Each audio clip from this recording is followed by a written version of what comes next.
e do riso amordaçado.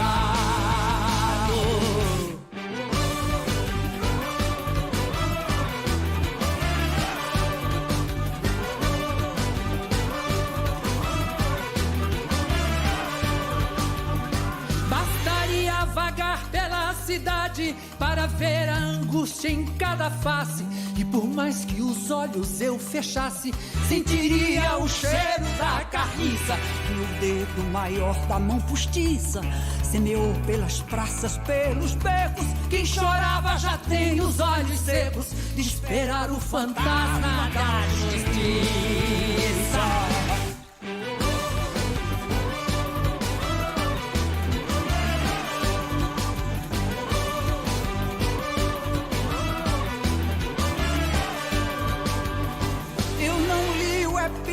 Da peça, mas presinto no jeito dos atores o começo do fim desses horrores, a maldade que na razão tropeça, e o ciclo da história já tem pressa pra bater o martelo contra a mesa e cantar a voz bem alta da natureza pra esse sol exilado que regressa.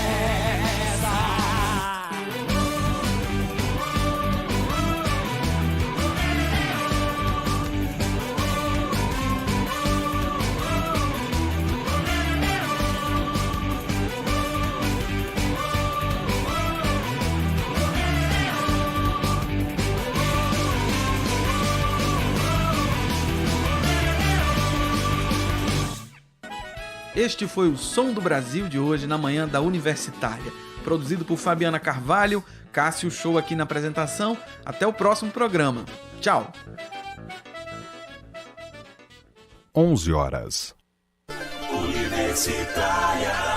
ZYD 240, 99.9 MHz. FM. Universitária. Emissora da Universidade Federal de Pernambuco.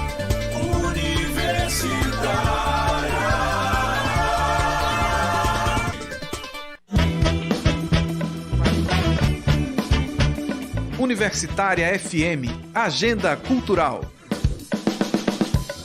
Neste sábado, a banda Vanguard Acoustic Night se apresenta em Recife a partir das 8 da noite no Sinspire, localizado na Rua da Guia. O evento apresenta os maiores sucessos da banda e conta ainda com a participação especial de Barro. Ingressos à venda na plataforma Simpla.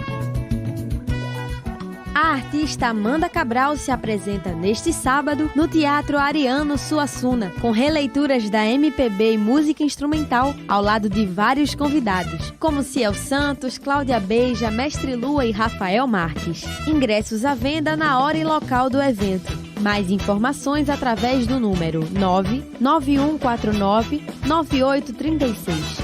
99149-9836. Universitária FM, Agenda Cultural.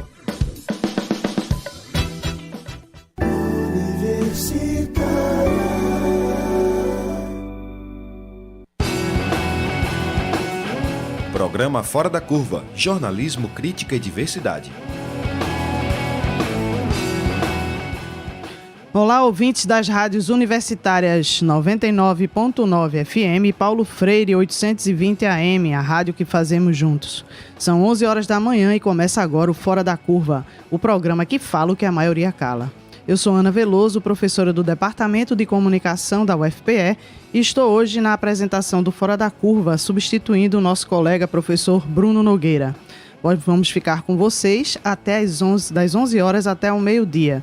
E o Fora da Curva vai ao ar de segunda a sexta, aqui na Universitária FM e também na Paulo Freire AM, com retransmissão às 9 da noite na nossa rádio pública. Você também pode acompanhar ao vivo pelo facebook.com, programa Fora da Curva, pela página da Marco Zero Conteúdo, facebook.com/universitária 99.9, e acompanhar pelos destaques do Fora da Curva pelas nossas redes sociais no Instagram, @programa Fora da Curva, e o Twitter, @prog Fora da Curva. Participe e divulgue nosso programa. Na bancada comigo, a jornalista Débora Guaraná, do SOS Corpo, Olá, Débora. E aí, boa noite. Bom dia, Ana. O SOS Corpo é o Instituto Feminista para a Democracia. E a jornalista Laudenice Oliveira. Olá, Laudenice. Olá, bom dia, Ana. São as nossas parceiras do Fora da Curva. E a gente recebe hoje aqui também no Fora da Curva, porque a gente vai discutir hoje a continuidade da série de 100 dias do governo Bolsonaro. A Amazônia e os povos originários estão ameaçados? É a pergunta de hoje. E o que as mulheres estão pensando sobre isso? Para discutir o tema, a gente recebe hoje e já agradece a participação da integrante do Fórum Permanente de Mulheres de Manaus, Amazonas, Antônia Barroso. Olá, bom dia a todas as ouvintes, né? Bom dia, Recife. Queria também mandar um abraço, né? Para o Fórum Permanente das Mulheres de Manaus, né? Para o movimento lá no Amazonas. Saudações a todas as companheiras de lá. Muito obrigada. A gente recebe também aqui no estúdio da Rádio Universitária a representante do coletivo da Raça, Na Raça e na Cor, de Santarém, no Pará, Lídia Matos. Obrigada, Lídia. Obrigada, bom dia para todas. É um prazer de estar aqui também em Recife, em Olinda, estar participando, estar colaborando com vocês. E mando também um alô especial, um abraço para as meninas de lá de Santarém, as suraras, as quilombolas também, e para vocês aqui também de Olinda. E a gente saúda, né, recebendo as duas mulheres lá dessa região. A gente vai saudar também as mulheres da Amazônia, que são diversas, com muita disposição para defender seus territórios. Lídia e Antônia, elas estão de passagem pelo Recife por conta do lançamento do documentário As Encantadas, As Mulheres e Suas Lutas na Amazônia. Esse lançamento aconteceu no Centro Cultural Feminista do SOS Corpo, na última quinta-feira, e está disponível no YouTube. A jornalista Débora Guaraná participou também desse debate. E ela vai discutir com a gente também a produção desse documentário. Antônia, quais são as lutas das mulheres da Amazônia? A luta das mulheres da Amazônia são diversas, né? Não tão diferente das outras lutas das regiões, mas com particularidades, porque nós enfatizamos muito a nossa identidade, né? Enquanto povos da floresta, né? Enquanto mulheres ribeirinhas, mulheres pescadoras, quilombolas, né? As mulheres negras, que na Amazônia tem mulheres negras, porque dizem lá que não tem, né? Então, já para dar um recado, né, também, que tem sim, né? Organizadas? Organizadíssimas, né? Então, a luta das mulheres, né, do povo da Amazônia é ligado aos impactos ambientais, né? E aí, enfatizando os grandes projetos para a Amazônia, né, com as barragens. E aqui, só para citar, nós temos uma construção de uma barragem, já tem mais de 30 anos, que fica no município, em Presidente Figueiredo, de Balbina, né? E é próximo de que esse município? É próximo, 180 quilômetros da capital. Da capital. Então, essa construção, ela foi feita já há mais de 30 anos, na década de 80, e ela, pela avaliação, ela tem um maior impacto, ela tem possibilidades, né, de a gente ter um desastre ambiental, né, porque, pela avaliação, ela foi citada como a mais perigosa, no caso de um impacto, do que Mariana e do que Brumadinho. Porque, na avaliação deles, as duas, né, barragens de Brumadinho e de Mariana tinham baixa incidência, vamos dizer assim, para causar um impacto. O risco era menor. O risco era menor. A de Balbina era maior. Uhum. Então, a gente está correndo um sério risco. E quais foram as medidas que já foram tomadas diante dessa situação de risco que vocês estão enfrentando lá?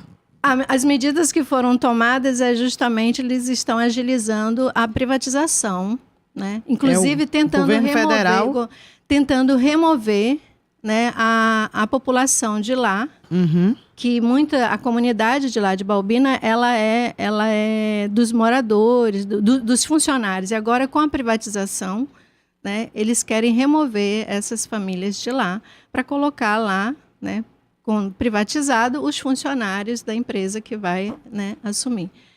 Esse é só um dos problemas da Amazônia. Problemas da lutas atuais, exatamente. Né?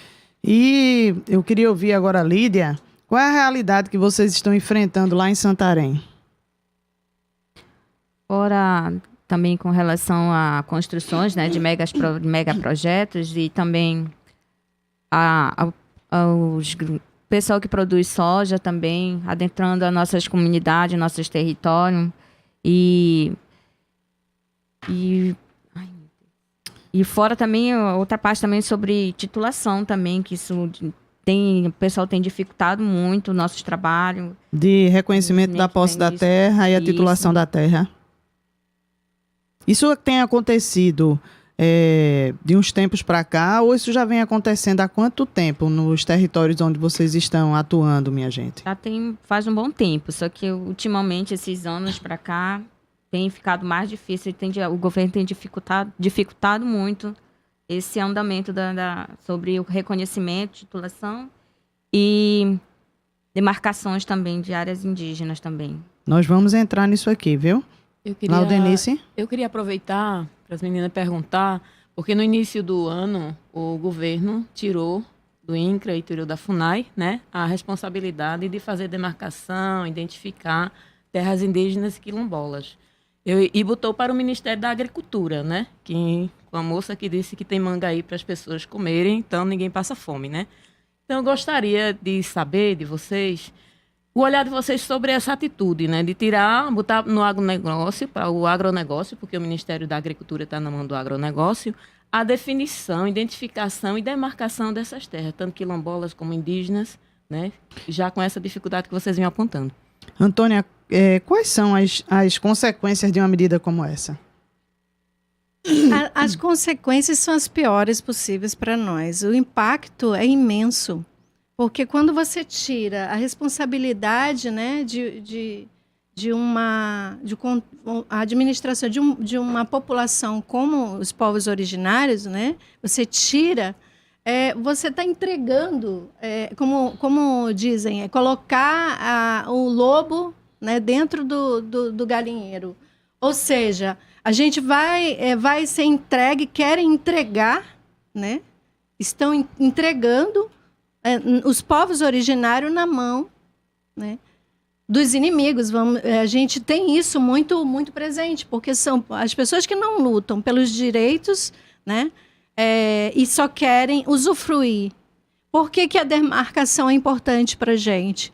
Porque faz parte dos povos originários, né?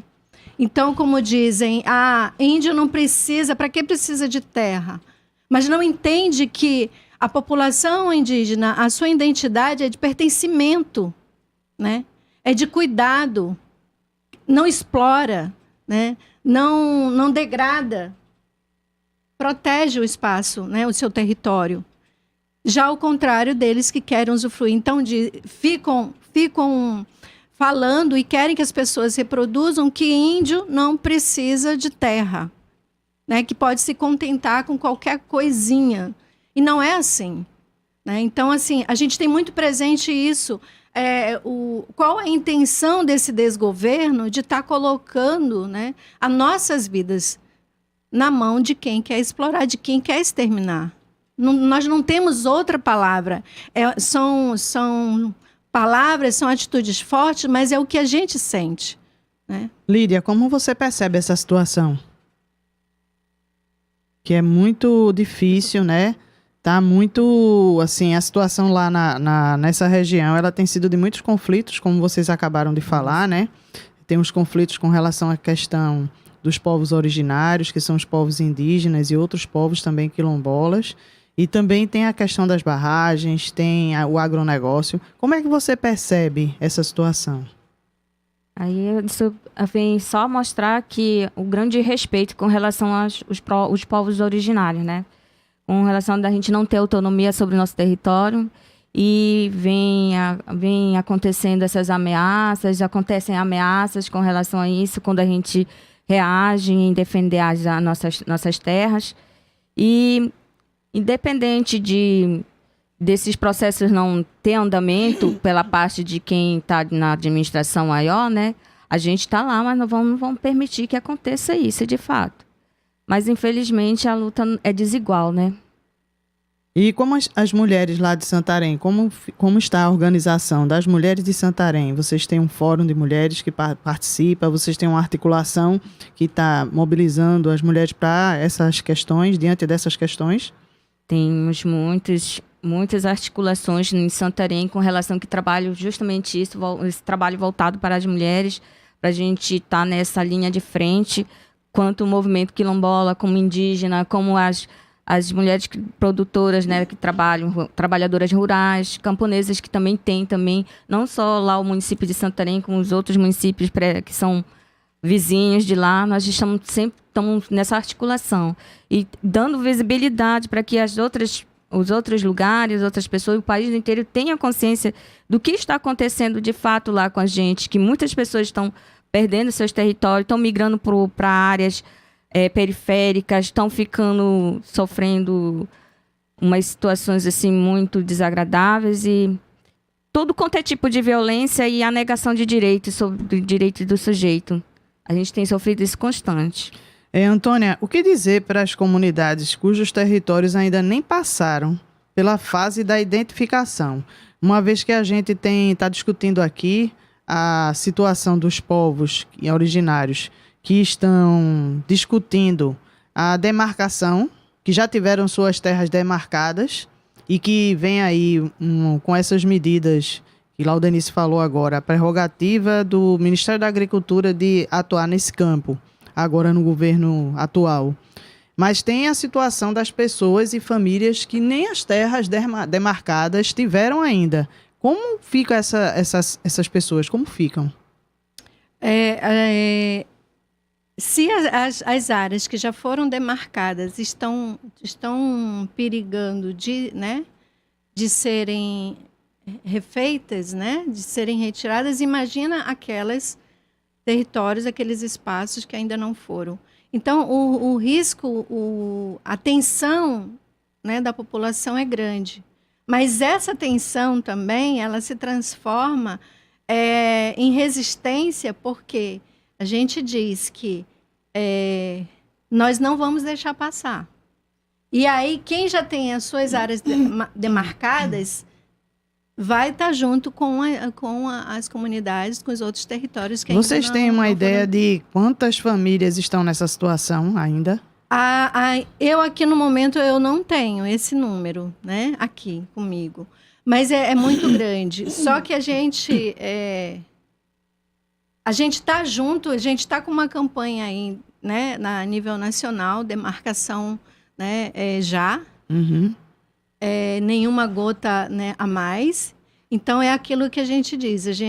A população dos povos originários vão resistir, vão continuar resistindo, porque isso também está no sangue, está na nossa essência de estar lutando ao longo da história, né, resistindo todos esses processos, né, de massacre, né, de retiradas de direitos. Então, a nossa postura é de estar junto com a população, ainda que ainda não tenha os seus espaços ainda demarcados, né? Débora?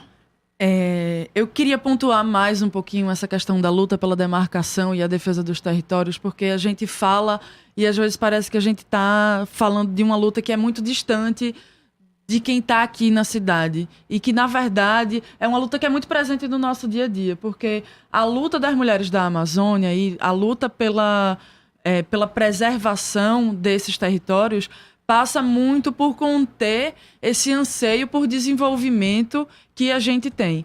Então, na verdade, uma sede por mais petróleo, mais minério, mais soja. E aí, isso tudo é dinheiro concentrado na mão de poucas pessoas, com derramamento de sangue indígena, derramamento de sangue quilombola, de povo ribeirinho. Ontem a gente conversou um pouquinho sobre isso no documentário e a gente viu que, para além dessas violações e dessas violências que vocês sofrem no território, dessas violências políticas, de falta de demarcação, de avanço de privatização de água e questão, tem também como aqui em Pernambuco já teve jagunço, lá, na verdade, as violências acontecem de uma maneira que também não é muito estatal, né? Então, como está a situação de vocês defendendo o território? Que ameaças estão sofrendo? Que empresas? Porque eu sei que Faber-Castell, Petrobras, políticos, são eles que estão avançando nesses territórios. Lídia? Lá do nosso, nós temos lá para a parte do Acagil, né, que já está instalada lá. Tem também um projeto para ser construído de um porto, em área lá para fazer o transporte da soja, lá no Lago do Maicá, que vai pegar não só o Lago do Maicá, como o Lago do Ituqui também. Vai tirar a autonomia de todos aqueles povos que moram lá, as comunidades, que a gente depende do rio para pesca, dos pescadores também de lá, de Santarém, de toda aquela região que vive às margens do Lago do Maicá. E sem contar também para a parte do Tapajós também, tem hidrelétricas também. Não me lembro agora no momento o nome das que estão para ser construídas também, que estão fomentando lá a construção desses projetos, que tira a nossa autonomia, vai tirar a nossa autonomia, sem contar que a gente já está sofrendo esse impacto social lá, da insegurança, a violência que acontece através da ameaça, das ameaças que chegam diretamente e indiretamente para a gente, para as pessoas que moram nas comunidades e para as pessoas que também estão na linha de frente da militância, que estão ali defendendo o território. E fica muito... A gente vê assim, muito que quando a mulher também ela está nessa linha de frente, ela sofre parece que 2 vezes mais do que quando é um homem que está na frente dessa luta. Porque essa ameaça não vem só para ela, vem para toda a família e pega, como a gente tem um ponto que não é muito, que a gente acaba deixando ser, que é fraco, que é os filhos da gente. Isso fica muito, a gente fica muito vulnerável nessa parte. E sem contar que a gente vê muitas colegas nossas, companheiras, né, que vão tombando e vê o requinte de crueldade que é posto sobre elas e a gente também.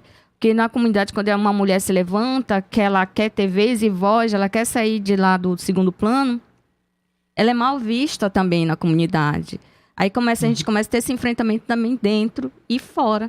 Isso aí é uma também tipo de violência, de intimidar a gente também, mas quanto mais a gente está aqui, vamos trazer mais mulheres também para fazer esse fortalecimento. E você, Antônia? Como percebe essa situação? A gente fica pensando, vendo o seguinte: o representante de um desgoverno, um fascista, né, que está representando todo esse retrocesso, né, toda essa violência, né, que nós no Brasil estamos passando. Do que esperar de um desgoverno? O nome já está falando, né? A gente pode esperar qualquer coisa, mas é um absurdo as pessoas, e eu digo isso porque a gente conversa com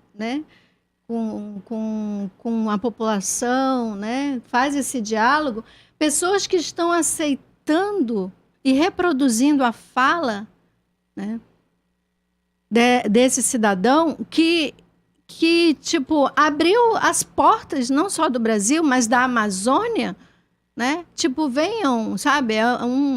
É como se fosse final de feira. Venham, né? Não é nem promoção, é de graça. Podem escolher, né? Podem vir para cá, se implantarem aqui. Pode pegar qualquer espaço, né? Pode fazer o que vocês quiserem, né? Isso é uma falta de respeito, né?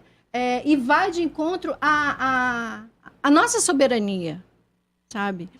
Isso é muito sério. Isso é muito importante e a população ainda tem gente que está reproduzindo de que ele está fazendo o que é certo. Você dizimar, e como a pergunta, né, da Débora, nós temos notícias de várias companheiras sendo ameaçadas de morte, várias companheiras tombando. E aí a gente não tem a segurança ao nosso favor, porque quando a gente vai fazer denúncias, a gente não tem um retorno positivo de que aquela denúncia ela vai dar continuidade, sabe? E vai ter punição, por mais que a gente saiba quem é o culpado. A gente tem uma pergunta aqui do ouvinte, nosso internauta, Ed Júnior.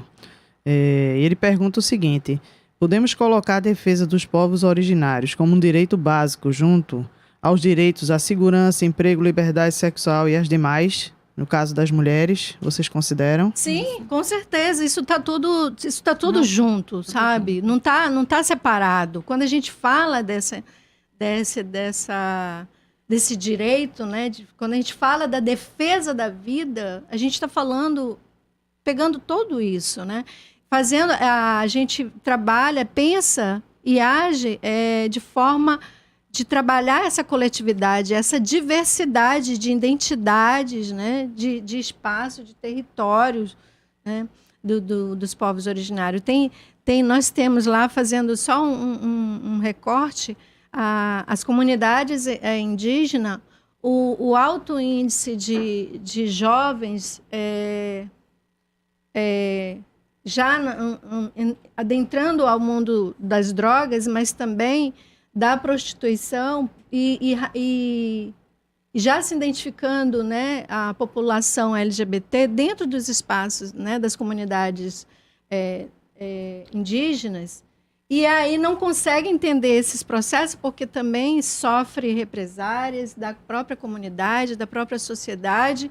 E aí o índice de jovens, né, se suicidando, né, está crescendo muito. Então, isso é uma preocupação também para a gente. Né? Lau?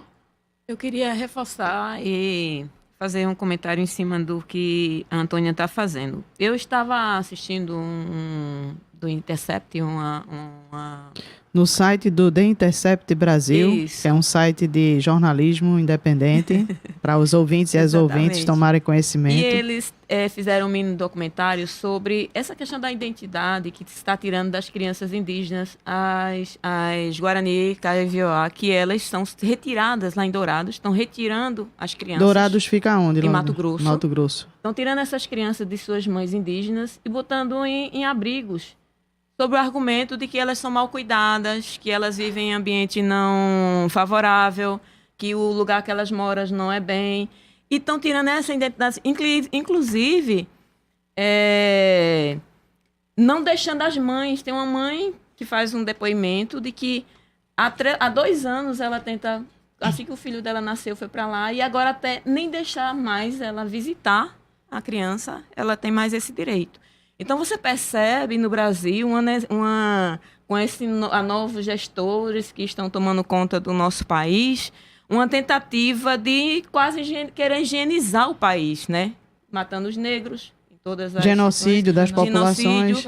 Aí você olha um presidente que vai se solidarizar com o Gentili, mas não conseguiu abrir a boca para falar sobre a família negra que foi metralhada com 80 metralhadoras.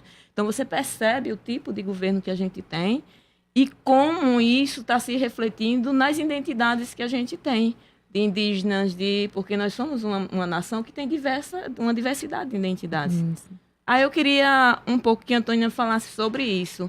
Essa tentativa, inclusive, de tirar o território, de não querer que as crianças fiquem mais no seu lugar para absorver sua cultura e criar essa história da invasão do branco que vai lá levar um sistema de vida que não é uma forma de vida, que não é a forma de vida que as comunidades estão e cultuam e fazem dentro dos seus territórios, como vocês estão vendo essa violência também, né? São vários tipos de violência. Se Lídia quiser falar também, fique à vontade. Lídia? Antônia? Ontem a gente estava no lançamento do documentário, a gente até falou um pouco sobre isso, né? Porque os tipos de violência, e já pegando, é um leque de enfrentamentos que nós, na Amazônia... A volta eu vou pegar a conversa por aqui.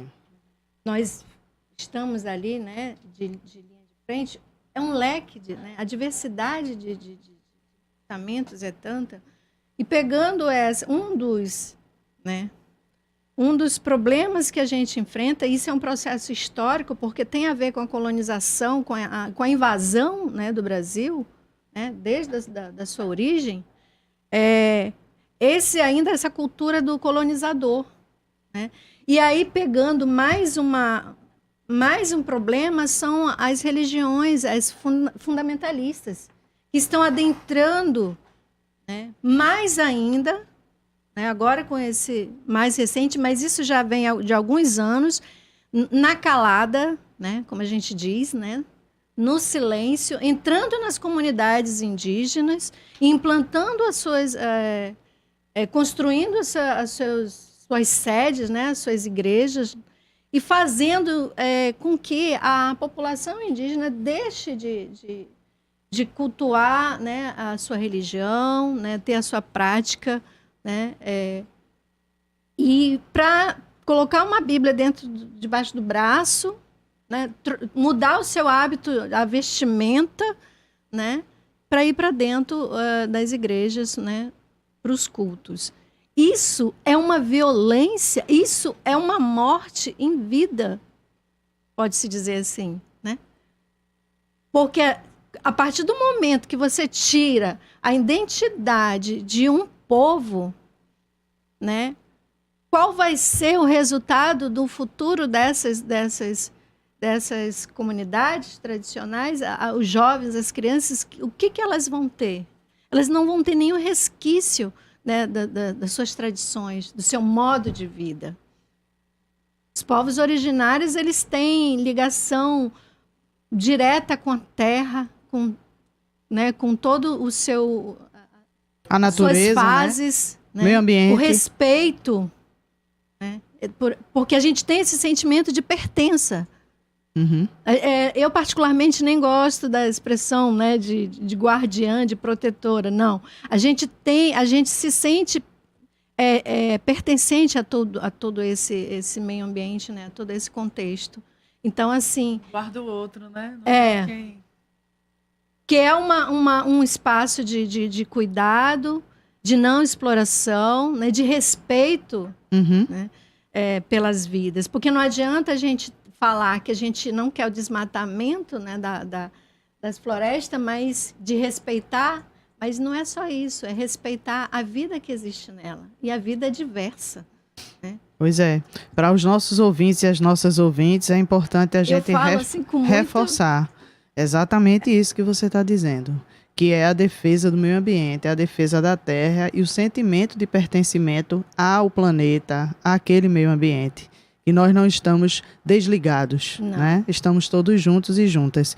E os povos indígenas, os quilombolas, os ribeirinhos, seringueiros, são todos esses povos, gente, que a gente coloca como sendo os povos originários. O Fora da Curva agora vai para um breve intervalo e essas discussões você acompanha aqui na nossa rádio pública. Programa Fora da Curva. Informação a serviço da maioria.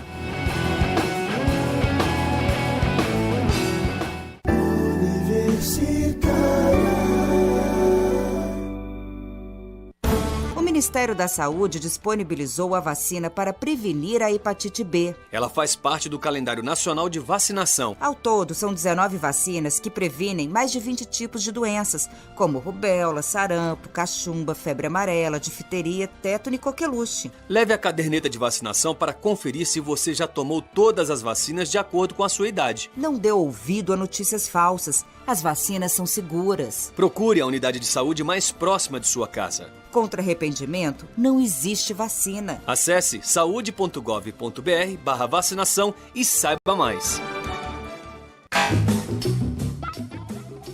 Todo sábado às 19 horas. Programa Na Agulha, com Marco Delata e Rodrigo Pires. Trazendo o chiado do vinil, em pérolas garimpadas, diretamente na discoteca da Rádio Universitária, 99.9 FM. Embarque nesse trem azul e curta essa paisagem insonora.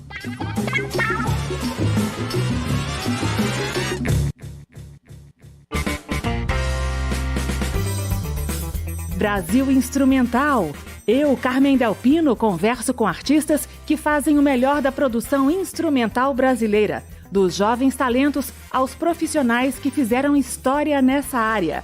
Brasil Instrumental, todo sábado, a partir das 11 da manhã, aqui na Universitária FM 99.9.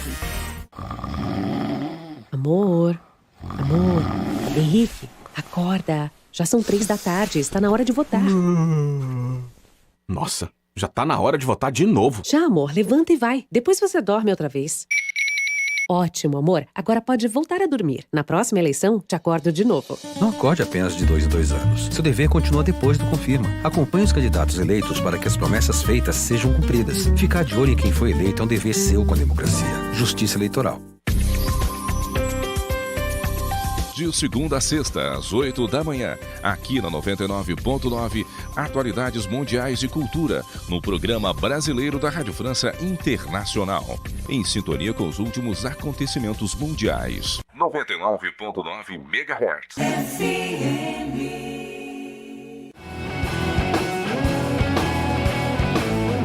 Programa Fora da Curva. Análise crítica de assuntos do interesse público. Você pode acompanhar o nosso programa pela Universitária FM, pela Rádio Paulo Freire 820 AM e também pela internet. É só acessar facebook.com, Programa Fora da Curva. E pela página da Marco Zero Conteúdo, facebook.com, Universitária 99.9. A gente está nas redes sociais também. Acompanhe pelo Twitter, pelo Instagram.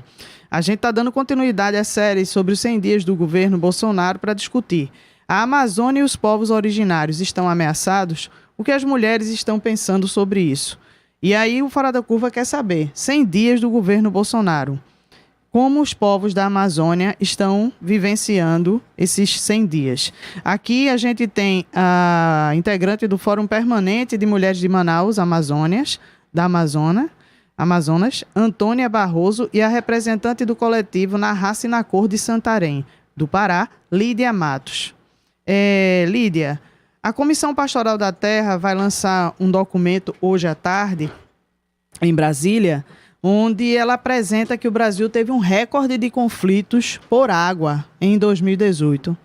A gente estava falando sobre essa questão também do direito à água lá nessa região. E aí a gente tem um dado da Comissão Pastoral da Terra de que 74 mil famílias estão envolvidas em 276 conflitos no Brasil por conta do direito à água, que é um direito humano universal. E aí, como vocês têm analisado essa situação, Lídia, lá em Santarém? Em Santarém, como muitos já de lá conhecem, esse nosso conflito com relação à construção de portos, né, que tira essa autonomia da gente ter esse direito livre, esse acesso livre à água também potável dos garapés, dos nossos lagos e riachos. Isso tudo vai acabar. Ou como já está acontecendo em muitas comunidades, tem comunidades que não tem mais igarapé, secaram por causa da plantação das grandes plantações de soja, está morrendo, muitos riachos estão secando. E isso aí é um conflito que a gente também enfrenta, tem esse enfrentamento lá, que tira a autonomia dos povos originários com relação a isso, que a água é vida para a gente. A gente dá água, a gente tira o sustento para nossas plantações, para a pesca, para a alimentação da comunidade, das nossas famílias, dos nossos filhos. Essa é mais uma forma que a gente sofre para nos tirar todo esse direito e essa autonomia que a gente tem. É uma forma de fragilizar a gente enquanto como ativista, né, como militante, e de que a gente fica praticamente sem saber o que vai acontecer com a gente amanhã.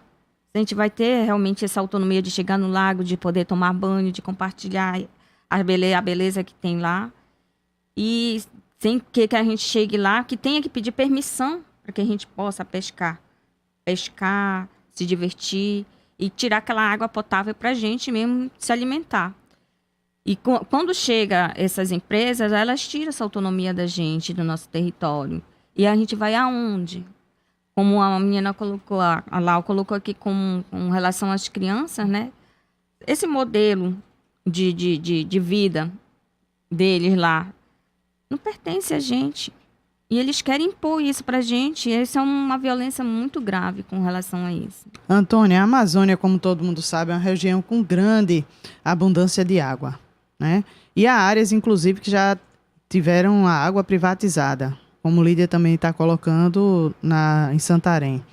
E aí, mas mesmo assim, com essa abundância toda de água, a gente ainda tem registros, aqui como em Recife, em Pernambuco, de falta d'água nas torneiras para a população, sobretudo nas regiões onde a população vive, de baixa renda vive. Como é que vocês estão fazendo isso, vivendo com isso? E como isso tem impactado lá na vida das mulheres que estão se organizando nos movimentos? Bom, primeiro que a região amazônica e o Amazonas, né, pegando o Amazonas, o estado do Amazonas, nossos caminhos, as nossas estradas, como eu falei, né, no documentário, são os rios. São 62 municípios, né, junto com a capital, que a maioria dos municípios você tem que ir via fluvial, né, para você chegar lá. São regiões ribeirinhas, né? Longas extensões. E aí você pega a identidade da população que mora, né, nessas localidades, que a sua sustentabilidade, a sua sobrevivência, ela vem de muitas das vezes dos rios, né? Não só para o seu consumo, né, o seu consumo da sua família, a sua sobrevivência, mas também é uma forma de trabalho, os pescadores, né, as pessoas que trabalham com turismo local, né, que usam, que fazem todo um percurso, né, pelos espaços. Isso também é a sobrevivência. Isso daí a gente não, né, é essencial para a nossa existência, né? E a maioria dos municípios vivem, né, também dessa forma. E aí a gente pega, né, não só na capital, Manaus, mas em municípios, um estado que é rodeado de água por todos os lados, você ainda tem que comprar água mineral diariamente, porque você não consegue beber a água, né, que vem da torneira. Mesmo você usando filtro, você ainda tem o risco de você, né, ter problemas, né, de doenças, enfim. Mas é contraditório, sabe? Você ter que comprar, as famílias terem que comprar água mineral e tá custando um garrafão de 20 litros, custando uma faixa de R$5, 4 a 5 reais. Então, olha só a contradição disso, né? Nós temos uma empresa lá, né, que está desde 2005 nesse processo que veio a privatização, né? Nós tivemos anos de luta para que não fosse privatizada, foi privatizada, ela foi entregue assim por um valor de R$1 à empresa. E o impacto que isso causava e causa até hoje na vida das mulheres é que há alguns anos atrás, a gente detectou que a maioria das mulheres elas estavam com problemas de útero caído, que a gente chama, né, popularmente, por conta da quantidade de peso que elas carregavam. Para transportar as águas, os baldes de água. E isso também, um impacto também na vida das crianças, porque tinha um crescimento que estava abaixo, né, por conta da sua idade. E por quê? Porque as mulheres passavam o dia em casa, além de ter tripla jornada de trabalho, uma dessas funções era carregar água. Com a concessão por 30 anos dessa empresa, com a possibilidade de ter mais 30 anos, ou seja, 60 anos de concessão, né? E também isso contando com o lençol freático também, sim, que é um absurdo. Porque são as águas mais profundas, exatamente, não somente as águas pluviais. E o interesse deles é esse, né? Ter o controle dos lençóis freáticos, né? E assim, hoje o estado do Amazonas né? Manaus ela ainda sofre, porque antes era 20%, 30% de saneamento básico. Agora não é muito diferente, porque é uma maquiagem. É igual a gente viu aqui, passando agora na chuva, aqui nas ruas aqui, né? A gente viu os igarapés aqui na rua. Então, assim, é uma maquiagem no esgoto, né? Então, assim, isso tudo estava dentro do contrato que essa empresa tinha que fazer lá no E estado. também não fez. E não fez, né? Então, você já tira por aí. O outro é que continua, as mulheres diminuiu as mulheres carregando água, né? Diminuiu.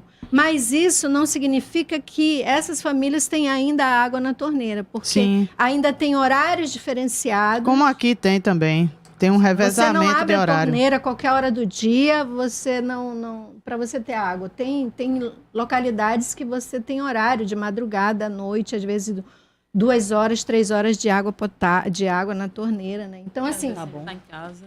Tem uma emenda. E assim, você percebe que não avançou muito. Então, esse modelo, né, de privatização dos bens públicos... Uhum. Eles vendem para as empresas que eles podem fazer tudo e não ter uma contrapartida, não ter um retorno. Ok. Isso é muito perigoso. É muito sério muito isso. sério. Então, os 100 dias do governo Bolsonaro também estão sendo discutidos na França. Nesta quinta-feira, representantes de movimentos sociais brasileiros ligados aos povos do campo participaram de um seminário promovido por entidades de solidariedade internacional em defesa da democracia, de direitos humanos e do meio ambiente. Entre elas, a Associação França-América Latina e a Rede Europeia pela Democracia no Brasil, Rede BR, e a ONG Planeta Amazônia. Uma das palestrantes do seminário intitulado 100 Dias do Governo Bolsonaro foi a cacique Tanoné, do povo Cariri Xocó, uma das poucas mulheres no Brasil, a dirigir um povo indígena. Antes da palestra, ela conversou com Fora da Curva. Vamos ouvir? Porque ele não está respeitando as comunidades tradicionais indígenas, né? Então, ele não está respeitando o nosso estatuto, né? Ele não está respeitando a Constituinte. Nós somos um povo nato da Mãe Terra, né? Da Mãe Natureza, e nós estamos passando por uma grande dificuldade. Eu queria que ele se declarasse melhor e falasse a verdade, porque é disso que nós precisamos, de verdade e não de enganação. Porque nós somos ricos de espírito, ricos de nosso meio ambiente, rico de todos os minérios que tem nas nossas terras, e ele quer destruir. A gente ouviu agora a cacique Tanone, ela, num evento que aconteceu na última quinta-feira na França, ela avaliando a situação dos povos indígenas agora em 2019. E nós vamos agora ouvir o dirigente nacional do Movimento Sem Terra, Miguel Henrique Stedley, que também participou do seminário sobre os 100 dias do governo, realizado na quinta-feira, lá em Paris. Ele vai analisar para a gente agora como ele percebe esses 100 dias do novo governo brasileiro. Nós olhamos com muita preocupação, porque para além da cortina de fumaça, que certos gestos, para o comportamento dele, né, como se fosse uma criança na internet que ainda não entendeu a importância do cargo da presidência da República, há projetos perigosíssimos em andamento. A reforma da Previdência, que praticamente extingue o sistema de repartição da Previdência, entrega para o sistema financeiro e condena, né, milhares de pessoas enfim, a perda desse direito. O projeto anticrime do Moro tem sido pouco debatido e cria situações. Se o projeto do Moro fosse aprovado, os soldados que executaram esse senhor com 80 tiros, porque suspeitaram dele, entre aspas, no final de semana no Rio de Janeiro, teriam sido absolvidos, né? Então, são projetos que são perigosos, que para além da parte cômica, na verdade nós temos um governo trágico. Então, gente, o seminário 100 dias de Bolsonaro teve a participação de Miguel Stedley, que acabamos de ouvir. Foi uma iniciativa da Associação França América Latina, com apoio da Rede Europeia pela Democracia no Brasil e a ONG Planeta Amazônia. Nesse seminário também foi discutido uma questão que a gente traz para agora para a Antônia e para a Lídia, que é a liberação de agrotóxicos agora nesses 100 dias de governo, do novo governo. E aí, um dia depois que a ministra Tereza Cristina, que é a ministra que controla essa questão agora no governo federal, ela esteve com a Comissão de Meio Ambiente e Desenvolvimento da Câmara, agora no último dia 10. Ela afirmou que não existe liberação geral de agrotóxicos em sua pasta, o Ministério da Agricultura, Pecuária e Abastecimento, e lançou um novo ato concedendo novos registros de pesticidas, o próprio governo. Esse ato, número 24, publicado na quarta-feira no Diário Oficial, autorizou mais 31 produtos. Agora, Antônia e Lídia, são 152 agrotóxicos liberados nos primeiros 3 meses do governo federal. A nova lista trouxe até agora a maior quantidade de pesticidas classe 1, o grau mais elevado de risco toxicológico, ou seja, é aquele que faz mais mal, que tem um veneno mais potente para a população que aplica e para a gente que está recebendo esse alimento na nossa mesa. E aí a classificação da Agência Nacional de Vigilância Sanitária, Anvisa, ela coloca esses agrotóxicos no nível 1, pesticida muito potente.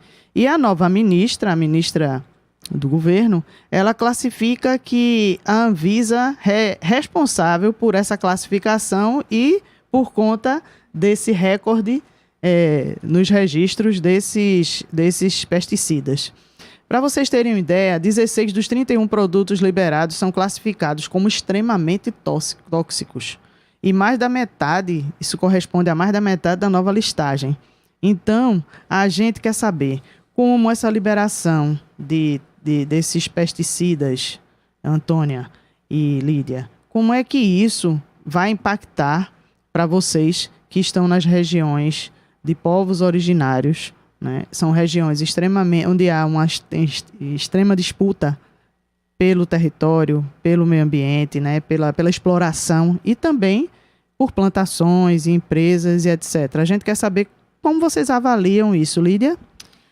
Pelo que se vê, né, diante dessa informação, é que eles querem acelerar a maneira de matar a gente. Essa forma que eles estão utilizando de envenenamento da terra, e a gente vai ficando sem como trabalhar, como produzir, sair, migrar, abandonar o território ou até mesmo morrer com doenças que são causadas por esses agrotóxicos. É uma forma de acelerar a matar, que nós praticamente, olhando, nós somos uma praga nessa terra para eles, porque a gente empata o desenvolvimento deles, que o que eles produzem, que eles querem, eles tiram a riqueza do nosso território. Para eles isso não é conveniente, a gente sobrevive respeitando, a gente sabe que a nossa terra é muito rica, como a companheira colocou. Nossos territórios são ricos porque nós somos o território, a gente defende o território e a gente busca formas sustentáveis de viver em harmonia com ele. A gente não quer só tirar, a gente tira, mas repõe, respeitando também cada período. E pelo que a gente se vê aí, é mais uma forma de violência que vem, além de todos os direitos, né, do sujeito que vem sendo negado diante da saúde, políticas públicas, direito à terra, de ter a autonomia, da gente poder ter decisões como a gente tinha antes. E é uma forma de mostrar que eles estão exterminando a gente, como se nós fôssemos uns parasitas, esses insetos que chegam, que vêm para destruir, que estão empatando. Aí está explícito isso. Forma de matar a gente. Antônia? Concordo com Lídia, porque é morte. Isso significa morte para a gente. A ministra fala de 30 e poucos. Aqui na matéria, numa das matérias que saiu, 86 liberações, né, de agrotóxicos. Se for 30, se for 20, para nós não faz diferença. Que for a gente não quer, porque a gente entende um outro modo de vida. né, que há formas de você cultivar sem envenenar a terra. Porque já está no limite que a terra não está suportando mais tanto veneno. Então, é morte, né, para a terra, é morte para nós, seres humanos. Eles não se alimentam desse tipo do que eles produzem, né?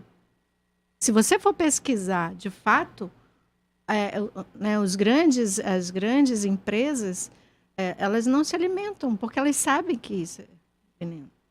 Então, a gente tem um outro modo de ver, que é através do fortalecimento, né, da cultura da agroecologia, né, da gente entender todo esse processo e respeitar esse processo. Então, assim, que seja 86, que seja 30, mas que seja 1, nós não queremos.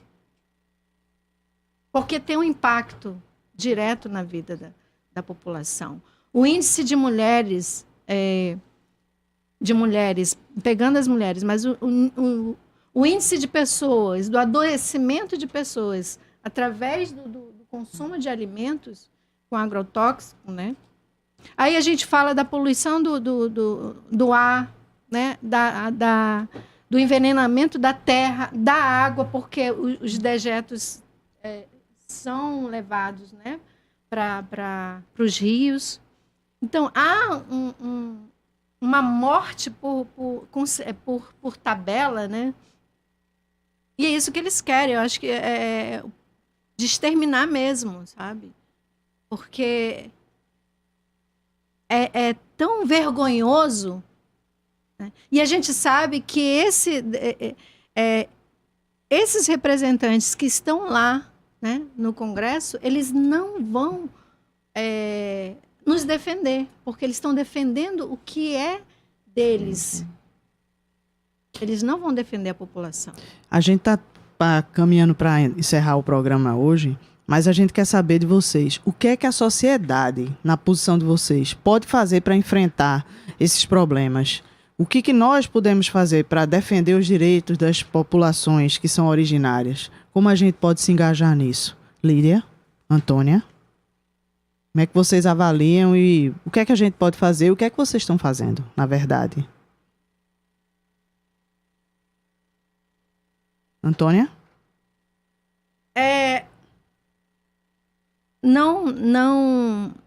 Quando a gente fala em todas essas questões, é muito sério para a gente. Assim como é sério também para vocês. Mas a gente não está aqui numa postura de se vitimizar, sabe? Mas com essa forma de falar, de indignação, porque nós não devemos aceitar todos esses retrocessos. Nós não queremos morte. E eu digo morte em todos os sentidos. Nós queremos vida, né? E então, assim, a gente precisa avaliar, cada indivíduo, cada ser precisa avaliar qual é o seu papel. E precisa resgatar esse sentimento de pertença do seu espaço, do seu território, né? Da soberania de um povo, de uma nação. Acho que isso precisa cair a ficha das pessoas. E se identificar. Porque colocam a forma para a gente ir perdendo a nossa cultura, a nossa origem. E eu não estou falando só enquanto mulher da Amazônia, eu estou falando enquanto povo brasileiro. Sabe? Que trazem culturas europeias, cultura que não tem nada a ver com a gente, um modo de vida que não combina com a gente. Né? E as pessoas vão assimilando isso e vai perdendo há esse distanciamento. Então, acho que, a princípio, é refletir, cada indivíduo refletir esse sentimento de pertença e da sua responsabilidade, do seu papel. E aí se engajar, se organizar e enfim, fazer esse caminho. Lídia? Se colocar também no lugar, né, da gente, respeitar também. E tem que haver essa conscientização de que a gente precisa proteger ao nosso país, né? Com relação a essas pessoas que pensam que nos representam, que na realidade não estão nos representando, eles estão pensando só mesmo em si, a riqueza em si para eles, esse modelo deles de capitalistas, de consumismo só para eles, mas não pensam naquele que é a base, que está ali, que fortalece tudo. E eu fico indignada com todas essas coisas que estão acontecendo, que eu presencio também muito. E também não estou aqui para de me vitimar, nem eu, nem minhas outras companheiras. A gente só quer mostrar o que está acontecendo lá, de fato. Que o conflito ele é muito intenso. E mostrar a realidade do tipo de violência que é a cara que a gente sofre lá. E não só lá, como a gente também tem em outros lugares. E que não só como Antônia, como qualquer outra mulher, qualquer outro sujeito sujeito de direito, a gente tem esse conflito no dia a dia da gente. E eu só peço que o povo pense, se conscientize e respeite. Sejamos todos humildes. A gente agradece a participação de Antônia e de Lídia. E a gente também tem uma nota, no final do programa a gente tem 2 notas. Uma delas é, na verdade, uma entrevista que o nosso repórter Roberto Peixoto, ele ouviu ontem o coordenador do Movimento dos Trabalhadores Sem Teto e da Frente Povo Sem Medo, Guilherme Boulos, em um evento realizado na quinta-feira na Universidade Federal de Pernambuco, diante de uma situação que a gente está vivenciando, que é o debate sobre a reforma da Previdência. Vamos ouvir?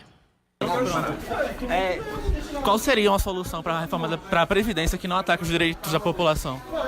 Olha, enfrentar os grandes privilégios, seja da cúpula dos poderes, a começar pelos militares, que esse projeto não se dispôs a fazer, seja enfrentando os grandes privilégios econômicos, cobrando dívida das grandes empresas, acabando com desonerações e isenções fiscais, que hoje representam uma perda de arrecadação de 57 bilhões por ano para a Previdência Pública, seja com o projeto de revogação da reforma trabalhista, que, segundo o estudo da Unicamp, deixa de arrecadar até 30 bilhões por ano para o INSS por conta do aumento da informalidade. Tem jeito de você garantir a sustentação de política pública e da Previdência Social no Brasil. Agora, precisa ter coragem para enfrentar privilégio, esse governo não tem. Obrigado aí, valeu.